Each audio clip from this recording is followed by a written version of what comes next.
hi there, grade 6 pupils.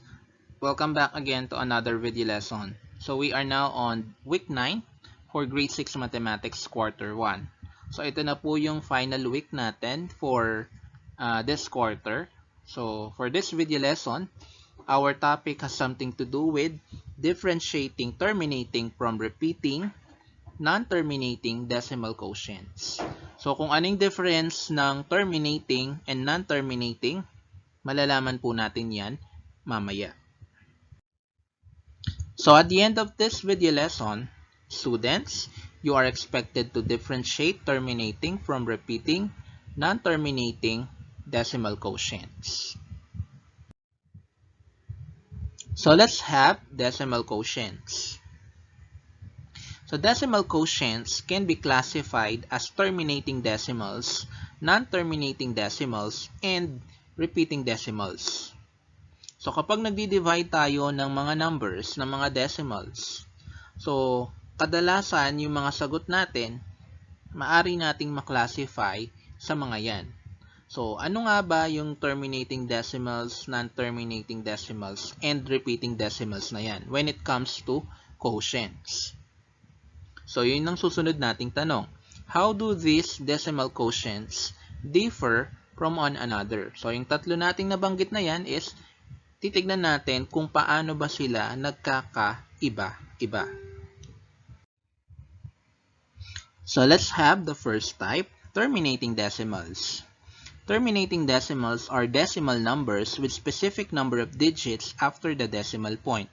So sa madaling salita, nabibilang po natin yung mga digits or numbers after nung decimal point, pagkatapos ng decimal point. So para mas maintindihan nyo kung ano nga ba ang terminating decimals, let's have an example. 2 divided by 5. So pakita natin kung paano dinidivide yung 2 by 5.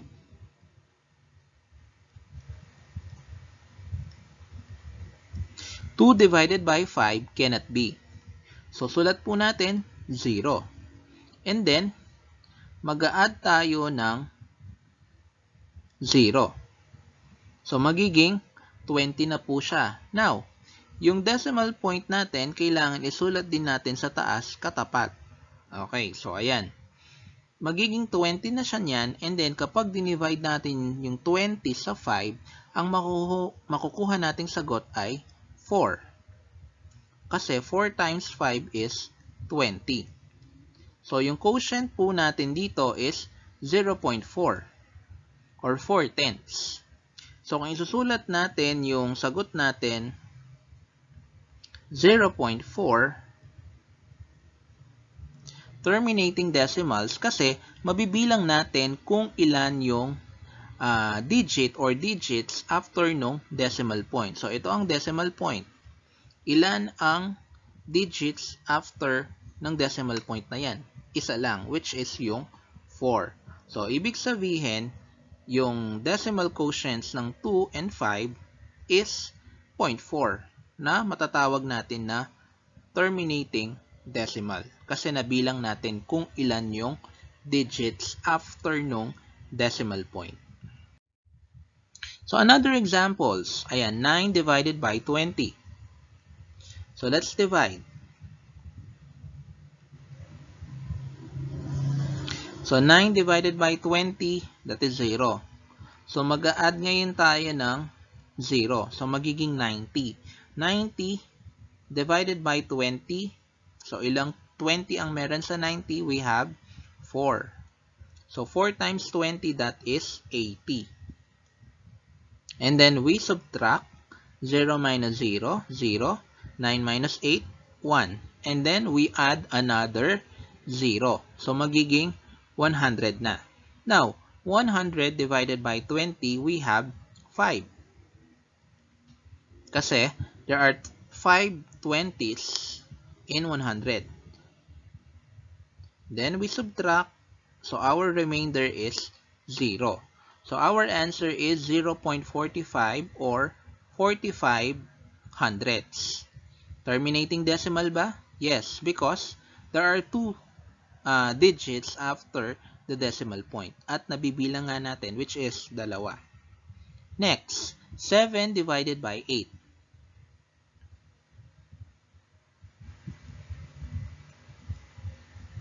7 divided by 8, so 0. And then mag-add tayo ng decimal point. Tsaka, syempre yung 0. 0, magiging 70 na yan. So 70 divided by 8, we have 8 as 8. So 8 times 8, we have 64. And then we subtract. 0 minus 4 cannot be. So we borrow 1 from 7. 7 will become 6. And then 0 will become 10. So 10 minus 4 now is 6. And then, add ulit tayo ng 0. So magiging 60. 60 divided by 8, that is 7. 7 times 8, we have 56. And then again, we subtract. 0 minus 6 cannot be, so we borrow 1 from 6. So 6 will become 5 and 0 will become 10. So 10 minus 6 now, we have 4. 5 minus 5, that is 0. Again, we add another 0. 40 divided by 8, that is 5. 40 divided by 8, that is 5, because 5 times 8 is 40. And then finally, we subtract. So again, yung ating remainder here is 0. So kapag nakakuha na tayo ng remainder na 0, hihinto na tayo sa pag-add ng 0. Okay, so yung sagot po natin dito is 875 thousandths. So terminating decimal po yan dahil there are 3 decimal or 3 digits after the decimal point. So as long as nabibilang natin yung mga digits after ng decimal point, terminating decimals pa rin po yan. Pero pag add ka ng add ng 0 at wala ka pa rin nakukuhang remainder, hindi po yon terminating decimals. So let's now have non-terminating decimals. So what is the difference between terminating and non-terminating decimals? So when we say non-terminating decimals, these are decimal numbers without specific number of digits after the decimal point. So kanina po dun sa terminating decimals, nabibilang natin yung number of digits after the decimal point. Pero kapag non-terminating decimals lang pinag-uusapan, wala pong specific number of digits. Sa madaling salita, hindi po natin nabibilang. Ibig sabihin, walang katapusan. Wala din po tayong makukuhang remainder na 0 dito. Kasi add lang tayo ng add ng 0. So there are 2 types of non-terminating decimals. So may dalawang uri. Yung una po is repeating decimals and non-repeating decimals. Repeating, umuulit. Non-repeating, hindi umuulit. So, una muna nating example is yung non-terminating. So, yung repeating decimals muna. So, say for example, we have 2 divided by 3. So, pakita natin na repeating decimals nga.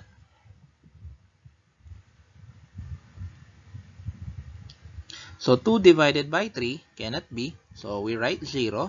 And then, mag-add tayo ng 0 ngayon.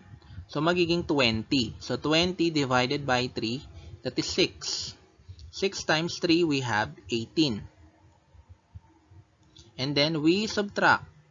0 minus 8 cannot be. So, we borrow 1 from 2. So, 2 will become 1. And then 0, this will become 10. So, 10 minus 8 now, we have 2. And then 1 minus 1, 0. Again, we add another 0. 20 divided by 3, again, the answer is 6.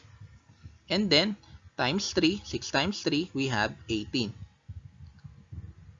So, subtract natin ulit. So, 0 minus 8 cannot be. So, borrow 1 from 2. This will become 1. And then this is 10. 10 minus 8, we have 2.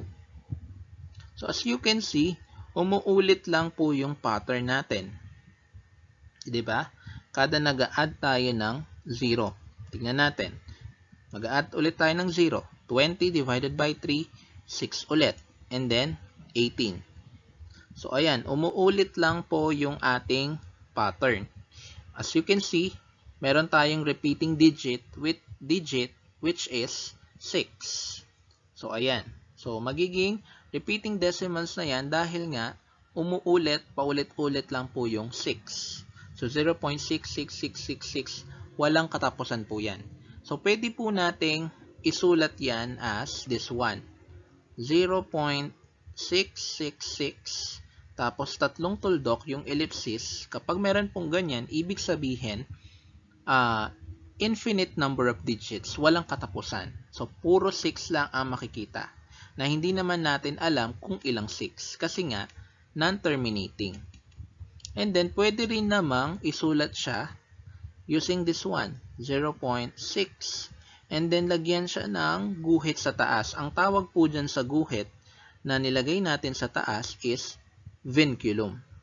So, kapag nilagay po natin yung tinatawag na vinculum dyan, ibig sabihin, repeating digit po yun. At malalaman agad natin na non-terminating po yung decimal quotients. So, ayan. This is how you write our answer. So, ayan. Another example, 6 divided by 11. 6 divided by 11, 0. So, decimal point. And then, another 0. So, magiging 60. 60 divided by 11. So, meron tayo 5 na makukuha. 5 times 11, we have 55. And then, mag-subtract ulit tayo nyan. 0 minus 5 cannot be. So, we borrow 1 from 6. This will become 5. And then, this will become 10. 10 minus 5, we have 5. And then, we add another 0. 50 divided by 11, this time, merong 4 na 11 ang makukuha sa 50, which is 44. Again, we subtract. So, 0 minus 4 cannot be. So, 5 will become 4 kasi manghihiram tayo. And then, 0 will become 10. 10 minus 4, we have 6. 4 minus 4, 0. And then, we add another 0. 60 divided by 11, the answer is 5. 5 times 11, 55. And then we subtract again, 0 minus 5 cannot be, so we borrow 1 from 6. This will become 5 and 0 will become 10. 10 minus 5, this is 5. And then another 0. 50 divided by 11, we have 4. 4 times 11, 44. So as you can see, umuulit yung ating pattern. Ayan. Muulit lang. Ito, 50 minus 44, naulit na naman siya dito. 60 minus 55, ito siya, umulit na naman doon. So as you can see, yung quotient natin, 54, 54, 54. Ayan. Umuulit. Non-terminating siya, pero may repeating digits, which is 54. So, pwede po natin yang isulat as this one. 0.54 repeating or 0.54, 54, and then yung tatlong dots. 3 consecutive dots na kung tawagin natin sa mathematical term which is ellipsis. Ibig sabihin, may mga numbers or may mga digits pang mga kasunod. So, paano naman kapag non-repeating? So, non-terminating pa rin, kaya lang this time non-repeating. So, non-repeating, ibig sabihin, wala tayong makikita na mga digit or digits na nagre-repeat, umuulit. So, for example, we have 5 divided by 17. So, let's have this one. Pakita natin. So, 5 divided by 17 cannot be. So, we add the decimal point and then 0. 50 divided by 17, we have 2. Times 17, that is 34. And then 0 minus 4 cannot be. So we borrow 1. This will become 4, and then 0 will become 10. 10 minus 4, we have 6. 4 minus 3, we have 1. And then we add another 0. So magiging 160 na siya. And then kapag dinivide natin sa 17, makukuha natin 9. 9 times 17, we have 153. 0 minus 3 cannot be. So we borrow 1 from 6. This will become 5, and then 0 will become 10. 10 minus 3, we have 7. And then 5 minus 5, 0. 1 minus 1, 0.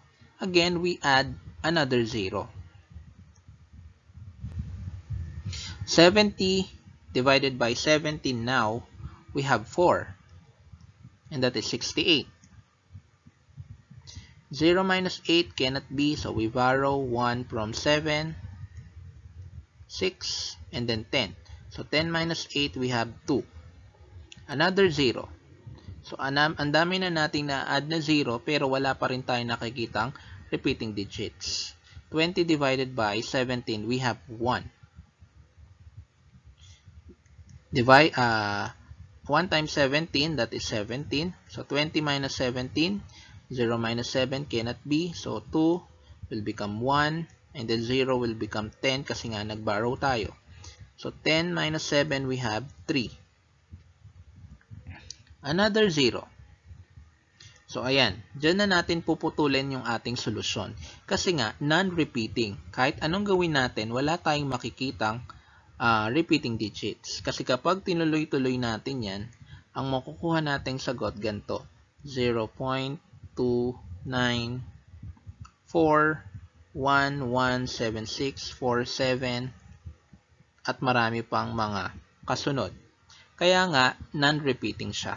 Di katulad nung repeating, makikita natin yung umuulit na digit or digits. Kanina, nakita natin yung umuulit na digit dun sa 6, yung 2 divided by 3, tapos yung previous example natin, 6 divided by 11, makikita natin na yung repeating digit is 54 or are 5 and 4. So let's have another example, 16 divided by 23. So kapag dinivide po natin yung 16 by 23, so hindi ko na po ipapakita yon kasi non-repeating decimals pa rin naman siya. So kapag dinivide po natin 16 by 23, ang lilitaw pong sagot is this one.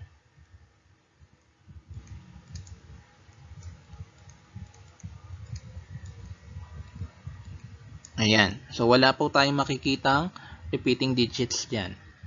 That is why 16 divided by 23, ang decimal quotients natin is non-terminating, non-repeating. So additional information na lang bago natin end yung ating video lesson. So paano natin malalaman kung terminating decimals ba agad yung ating given? So kahit na hindi pa natin dinidivide. So if the prime factorization of the denominator or divisor has only factors of 2 and 5, the decimal quotient terminates. So kapag kinukuha natin yung factors ng ating divisor, so tignan natin kung yung mga factors lang niya is 2 and 5. So kapag nagkaganon, terminating decimal po yung ating quotient. So try the following. Ayan. So 4, letter A, 3 divided by 4. So yung ating divisor na 4, ang factors niya 1, 2, and 4. Yan lang. So, ibig sabihin, yung 3 divided by 4,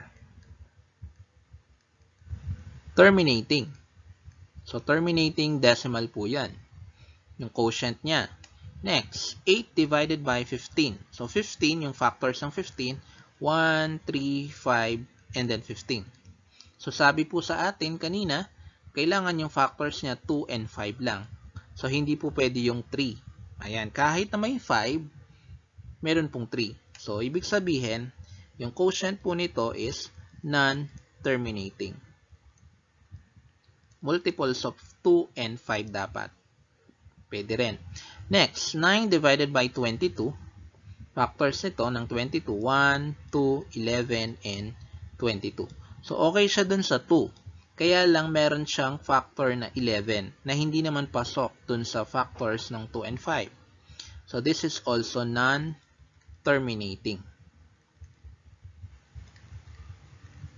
And then finally, 16 divided by 25. So, yung 25, factors niya 1, 5, and 25. So, 5, okay siya. 25, okay din po siya. So, terminating po yung quotient. Terminating decimals.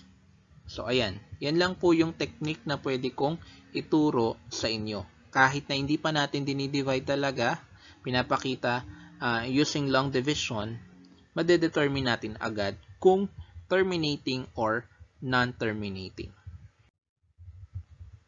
So, what's next? So, we are now on the final video lesson, which is solving routine and non-routine problems involving division of decimals, mixed decimals, and whole numbers, including money.